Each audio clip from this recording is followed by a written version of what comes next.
The last 3 years have really witnessed India engaging in free trade agreements like the way it has never done before. India is a country which is now poised to become the third largest economy of the world by the end of this decade. India's geopolitical influence and strategic influence in the world can only increase.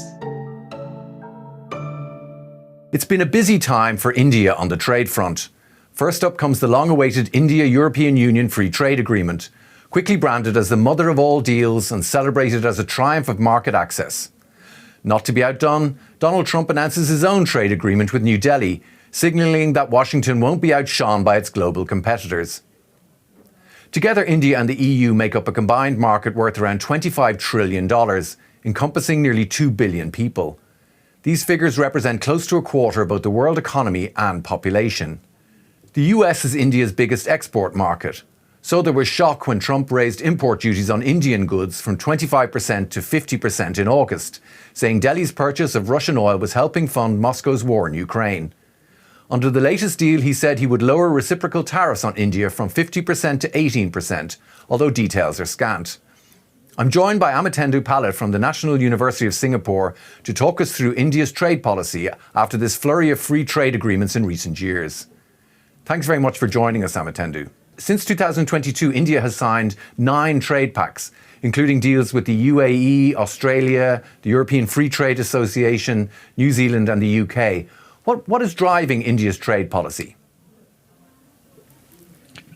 It's an interesting point that you mentioned because it is indeed true that the last 3 years have been very active, very robust, and very prolific for Indian trade policy. And you mentioned about 9 free trade agreements being signed within 4 years, which is absolutely right.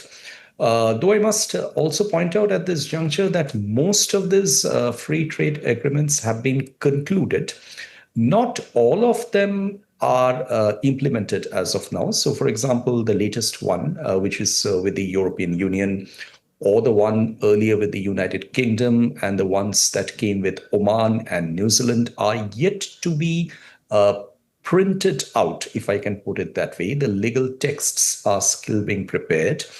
And once they are prepared, they will also have to go through the process of legislative ratification.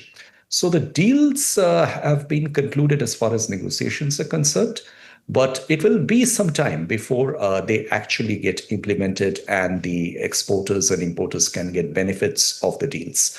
But to answer the question as to what made India get into this very active trade policy, I think there are 2 or 3 fundamental reasons that has been driving this very energetic rush into FTAs. The first of it is that if you recall, last decade was a decade where India showed a fairly passive attitude towards free trade agreements. And in fact, if I look back at the European Union FTA, the negotiations on this FTA actually stopped in 2013. They had begun in 2007. They were stalled in 2013 and were subsequently revived only in 2022. So we have actually seen a remarkable amount of ground being covered over the last 3 years. What happened after the COVID-19 pandemic, I think, is something which was very fundamental to Indian trade policy. COVID drove home 2 factors. The first is that it was very important for India to diversify. And the diversification urge came from 2 particular motivations. One was a pure economic motivation, that there are countries on whom there is probably much more dependence than what you would want to have to feel safe and comfortable in the event of disruptions in supply chains that might happen as a result of very extraordinary circumstances such as those of the COVID. So such diversification is necessary to keep the supply chains robust and strong. But in order to obtain such diversification, India needs to enter into bilateral rules-based framework agreements with other partners. And those were not available till then. So there began this search for partners with whom, by entering into FTAs, there will be a certain degree of breadth and horizontal spread of markets for sourcing. The second point, I think, was also this understanding that India is a country which is now poised to become the third largest economy of the world by the end of this decade. And such a position can not just be obtained only through a robust domestic economy. India needs to capture much greater shares of the global markets, and especially the high income, well performing global markets. So, that is one of the reasons why, if you see India's latest round of free trade agreements, you will realize that all of them are actually with either G7 countries or OECD countries or large emerging market countries. You just name and you will find the connection to it. And these are countries which are not just major sources of either energy or skills or technology, and most importantly, capital. But these are also markets which are relatively high income. And as a result of they being high income markets, they offer Indian exporters of goods and services an opportunity to reach out to global clients of, if I could describe it as affluent countries. And that enables earning greater foreign exchanges, more exports, and a lot more of many other things which come with a good and robust trade relationship. So the economic logic of it is very sound. Eventually, there is also a geopolitical salience to this particular rush in FTA strategy. We can discuss that subsequently. So you're painting a picture there of a very elaborate process, and we know that trade agreements are very complex things. Then we have the India-US trade deal, which is very low on details, and it's more of almost like by Trump's decree that it's happened. Is the India-US trade deal more of a political move than an economic one, do you think? That's a very interesting point again, because I think the deals that have been entered into by the US with other countries of the world, and I'm not saying that it is just with respect to India. The US trade deals are very different from usual free trade agreements that we know. And even if you compare it with the free trade agreement that India has with the European Union or with UK or any other country, it's unique by itself, because normal free trade agreements are single undertakings, the way we describe them. They have around a broad range of expected issues which cover trade in goods, services. They contain dispute resolution mechanisms. There are trade remedies. There are chapters on investments, government procurement, subsidies, and a wide range of other issues. And the more modern FTAs include provision on labor and environment and digital trade and competition policy, so on and so forth. The US trade agreements that we are getting to see over the last 1 year are actually very different in the sense that they are more like commitments to buy from the United States. There's a list of products, a wish list, or an undertaking provided by the US partner about what it intends to buy from the United States or what it intends to invest in the United States in terms of funds and other supporting mechanisms. On the other hand, from the United States side, there is basically a commitment to the tariffs which exports from the partner will face into its market. And there is very little allusion to other issues that one would come forward and expect in other FTAs, as far as labor, environment, competition policy, dispute resolution. None of these issues are actually present in this standard US FTAs. But there's one interesting point. If you look at, for example, a trade agreement that the United States has gone into with a country like Malaysia, there are provisions, very specific provisions with respect to economic security, which are indeed crafted from a very strong geopolitical and geostrategic perspective. The interesting thing about the US-India FTA, if I can use that, in a broad sense, is to see whether that kind of a provision will also be a part of this particular agreement. And for me personally, I would be very interested in wanting to know whether the concessions that India have given to the United States through these trade agreements are as much as the ones that it has given to European Union or to United Kingdom or other countries? Or are they more or are they different in any respect? That will be a very interesting point to watch out for. Right. And there's other topics that seem to be common to all the trade deals. And like half of India's population relies on agriculture for their livelihoods. So could these trade deals pose a threat to agriculture? I mean, we don't know, for example, in the US trade deal, what role agriculture is going to play in it yet. So do you think that there could be some sort of a different situation for the US deal and the EU deal regarding, say, agriculture? Honestly, I'll be very surprised if India crosses the red line on agriculture, even with respect to the US. It hasn't crossed the red line in any other deal.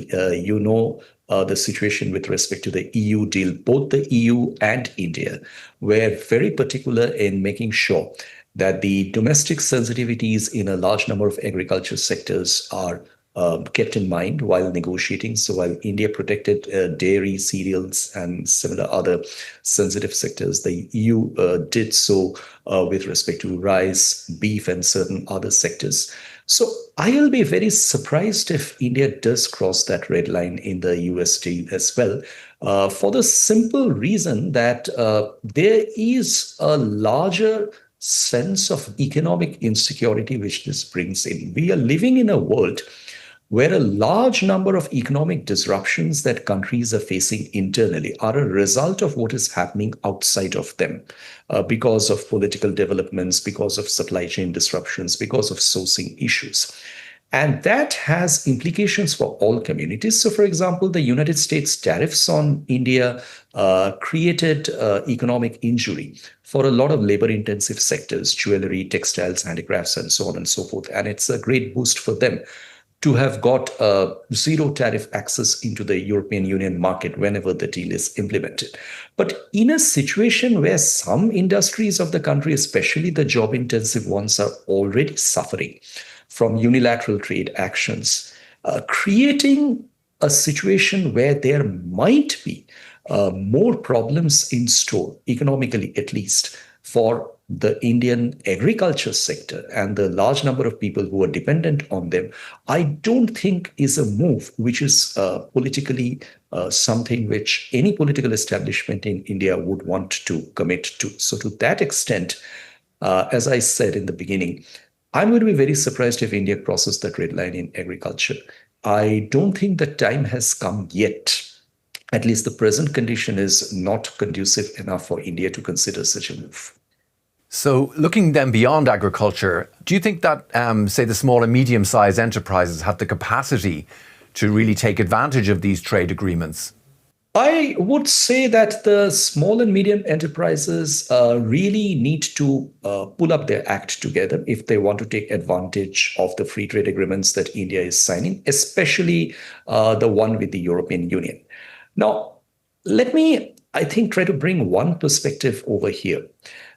In all free trade agreements that we have seen in the past, and the history of using free trade agreements is that free trade agreements, their usefulness depend a lot upon the way they are drafted, their language, and the ease with which users can actually understand their provisions, complete the formalities and the paperwork that are required for obtaining the preferential treatment that these agreements provide by themselves.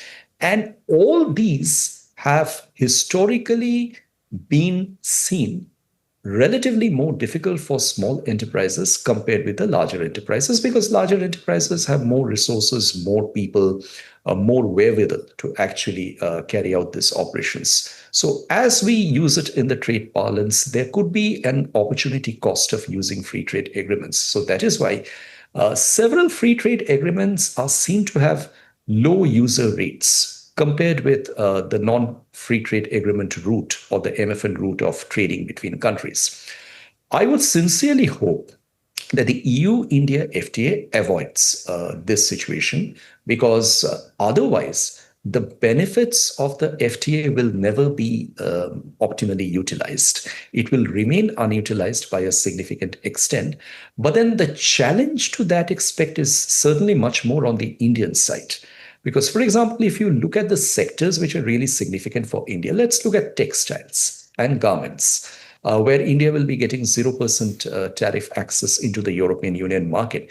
The textile and garment exporting industry in India is heavily comprised of small firms and medium enterprises. Unlike, maybe a sector like steel, where you have certain major big firms dominating the industry, while there are several other small firms operating as well. So the 0% tariff advantage, if it is to be taken across the length and breadth of Indian garments industry, has to be conducive in the sense that the benefits of the agreement and the way in which it can be used, the enabling conditions should be made very clear to the SMEs. I think there's a very important role to be played in this regard by the chambers of commerces, who would be the best agencies to take the information available to the small and medium enterprises. But on their own, the SMEs also probably need to be active enough to keep their eyes and ears open about the progress on the implementation of the FTA and how best they can make use of it, because it's indeed a very important opportunity for Indian SMEs. So what I'm hearing here is that basically these trade deals need to be backed with a strong industrial policy on the Indian side, to make sure that firms and these sectors that you mentioned can take advantage of them. One of the reasons why China's economy has grown so rapidly and so strongly is this industrial policy that it has there. Now, China isn't a democracy, and it doesn't have to go to the polls regularly, or at all. And it's been able to do what industrial policy it kind of wants. Do you think that the same? Are you expecting the same thing to happen in India? Do you think we can expect a strong industrial policy? I would like to put this a little differently. And the argument that I'm making over here is that, 0% tariffs doesn't necessarily mean that the access to the European Union market will be automatic for SMEs, even if they're under that impression. And that is largely because of the fact that while the tariffs might have been brought down to zero, there is still a question of their making their exports aligned to the standards of the European domestic market and complying with certain other requirements. I mean, which could be the what we normally refer to as the technical standards, or the health satisfying standards, or environmental standards, and so on and so forth.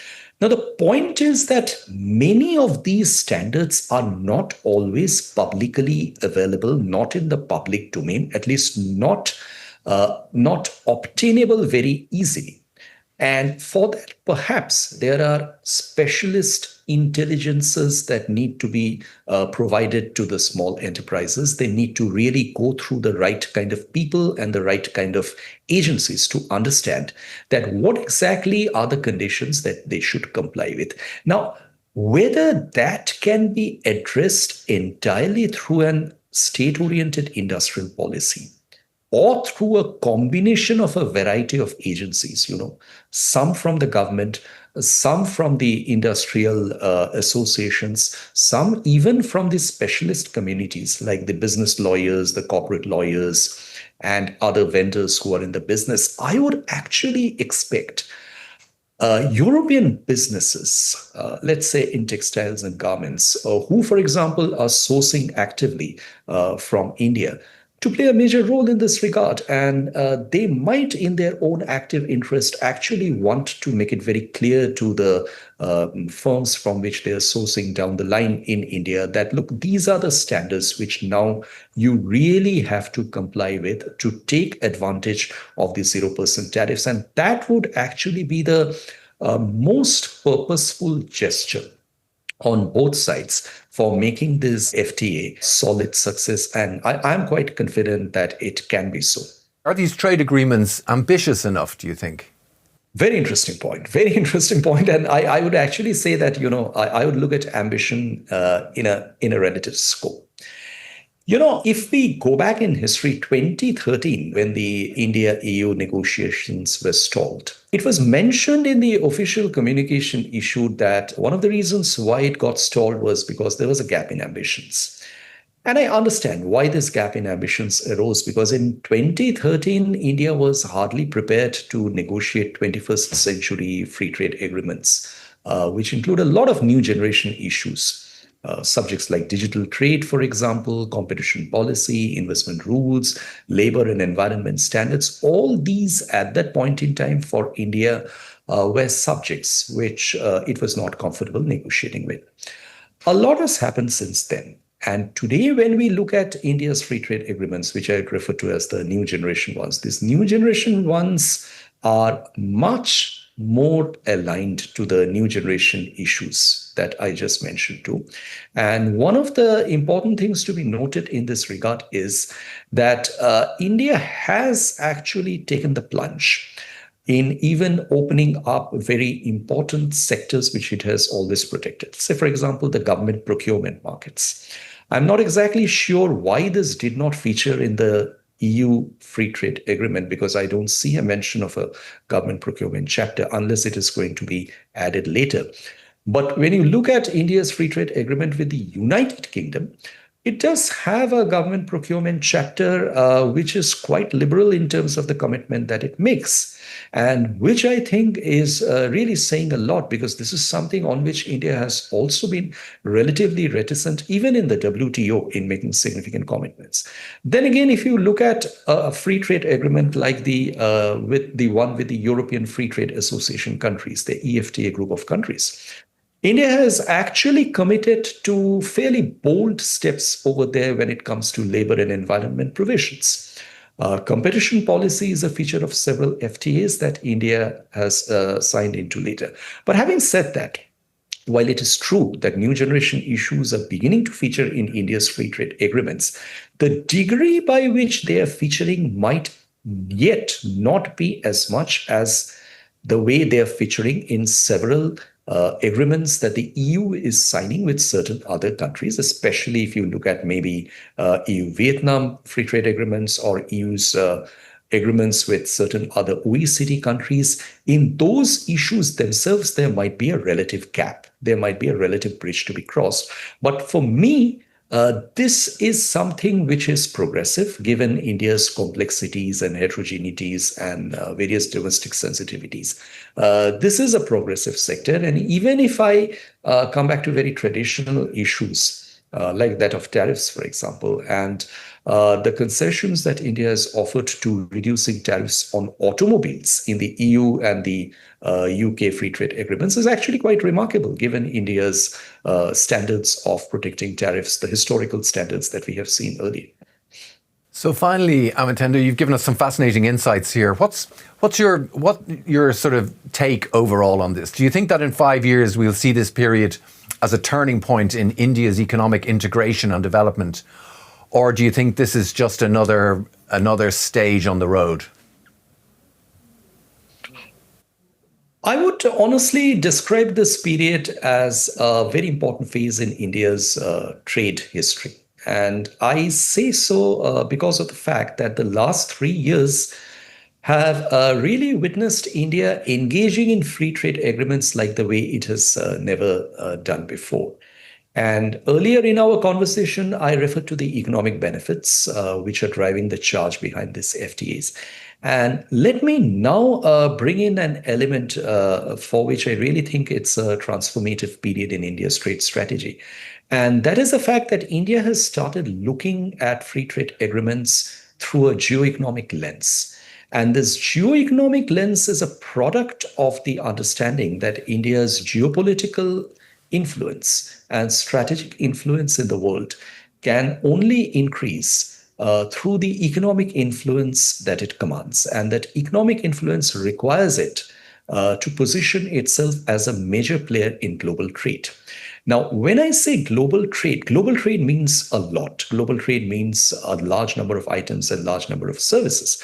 But I think the fact that India is really keen on building deeper integrated trade relationships with the world's most important economies is a reflection of the fact that it wants to become an important global player in a large number of industries and sectors, which one can typically define as 21st century sectors. For example, in rare earths, for example, in AI, fintech, then healthcare, and even in electric vehicles and automobiles and a large number of other areas. Such capacities with respect to an economy like India cannot come unless and until India develops much deeper trade links with the countries, which actually are the main movers and shakers of these supply chains and which control the levels of global influence in that regard. So, for example, if you're looking at semiconductors, which is an area where India has been really focusing a lot domestically in recent times, semiconductors are an industry where the United States, Europe, Japan, Korea, and Taiwan are the leading, frontier technology industries. And for India, it's important to establish rules-based frameworks with all of these. And that's exactly what it has been doing through all these years. Even when it comes to a subject like, tackling climate change, developing greater trade in economically green products and environmentally sensitive products. These have to be done with countries which bring the technology, the expertise, the right kind of market. And that is something which is very evident in India's trade policy.